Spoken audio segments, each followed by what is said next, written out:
Nah, oke teman-teman, kembali lagi bersama saya. Di sini saya akan kembali lagi yang membahas mengenai kabar terbaru dari Timnas Indonesia.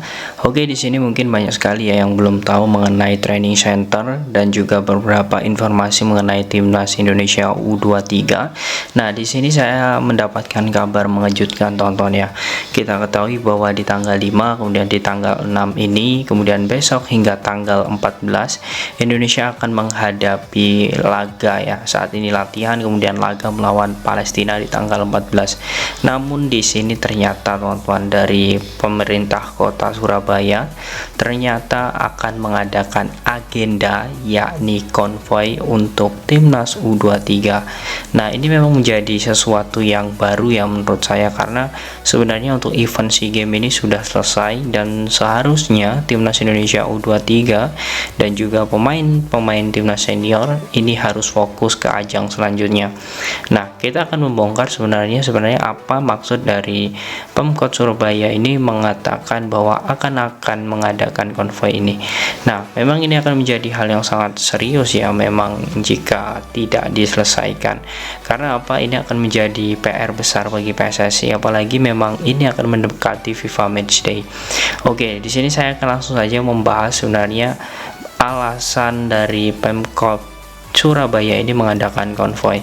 Nah, ini pun saja membacakan dari pemerintah Kota Surabaya, yakni dari Pemkot ya, wali kota langsung, yakni Bapak Eri Cahyadi, yang mengatakan bahwa di tanggal 11 akan ada konvoi untuk Timnas Indonesia U23. Nah, wali kota Eri Cahyadi mengaku bahwa pelaksanaan konvoi itu sebagai bentuk apresiasi terhadap pemain-pemain di Timnas U23 itu sendiri. Nah, kemudian akan diadakan arak-arakan, baik itu menggunakan kendaraan bermotor dan juga mobil yang sudah direnovasi untuk seluruh tim dan juga ofisial. Nah, di seluruh kota Surabaya, dia mengatakan bahwa sebenarnya bangga memiliki generasi muda yang membawa emas ke Indonesia. Nah, sedangkan itu ya, sementara Kepala Dinas Kebudayaan dan Kepemudaan dan Pariwisata yakni Dishub Porpar, yakni Ibu Wiwi Widayati, mengatakan bahwa teknis pelaksanaan konvoi di Timnas Indonesia U22 ini masih dilakukan dan akan dibahas lebih lanjut dengan PSSI. Nah, menurut saya ini akan menjadi hal yang sangat serius ya dibahas. Mengapa demikian? Karena kita ketahui Indonesia ini memiliki persiapan untuk FIFA Matchday di tanggal 5. Nah, kemudian di tanggal 5 saja kita ketahui hanya bergabung 8 orang, karena ya banyak sekali pemain-pemain yang masih sibuk di klub. Kemudian juga ada beberapa pemain yang memang memiliki jadwal padat ya, baik itu di Eropa, kemudian seperti pemain-pemain Bali United dan juga PSM Makassar yang belum bisa bergabung bersama timnas karena sedang playoff untuk Piala Asia. Memang ini menjadi kendala tersendiri bagi Sintayong, itu untuk 2 klub saja, kemudian belum lagi pemain-pemain yang lain. Nah, imbasnya seperti ini teman-teman, jika memang ini akan terjadi ya di tanggal 11, tentu Indonesia ini memiliki banyak sekali di pemain senior ini, banyak sekali pemain di Timnas U23. Tentu jika ini akan mengadakan konvoi dan memang harus di seluruh kota Surabaya ataupun di pusat kota Surabaya saja, tentu ini akan mengganggu persiapan timnas, seperti sosok Marcelino Ferdinand, kemudian Pratama Arhan, kemudian Rizky Ridho, dan juga beberapa pemain lainnya seperti Hernando Ari. Ini adalah pemain-pemain penting di timnas senior, dan jika memang ini akan diadakan tentu akan mengganggu sekuat timnas saat training center. Kita ketahui bahwa tanggal 14 kemudian ini dilaksanakan tanggal 11, artinya sangat mepet sekali. Kemudian H-3 sebelum laga. Nah, ini memang menjadi poin tersendiri yang harus dievaluasi.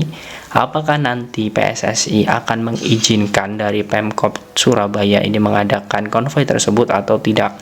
Yang jelas ini menurut saya ini akan menjadi hal yang serius jika memang diadakan. Mengapa demikian? Tentu balik lagi karena kita ketahui bulan-bulan ini, kemudian akhir bulan dan juga di tahun depan ini akan banyak sekali situasi politik. Yang ditakutkan adalah timnas Indonesia U23 dalam tanda kutip itu dijadikan sebagai bahan untuk bisa mempromosikan satu tokoh di suatu daerah tertentu.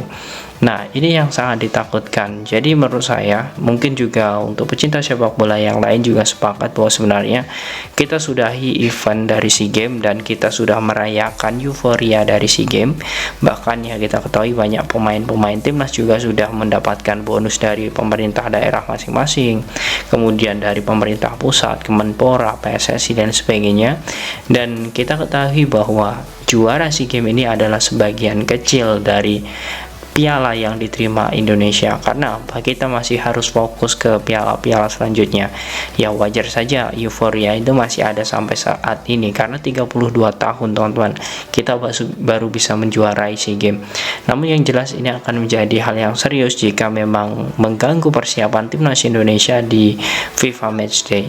Apalagi Sintayong dan juga PSSI juga sudah menargetkan bahwa memiliki target tinggi, bahkan realistis bisa mengalahkan Palestina, bahkan diharapkan juga bisa mengimbangi dari timnas Argentina. Nah, inilah sebenarnya teman-teman mengapa kita harus bisa melihat dan berkaca, sebenarnya hal-hal seperti inilah yang seharusnya tidak terjadi.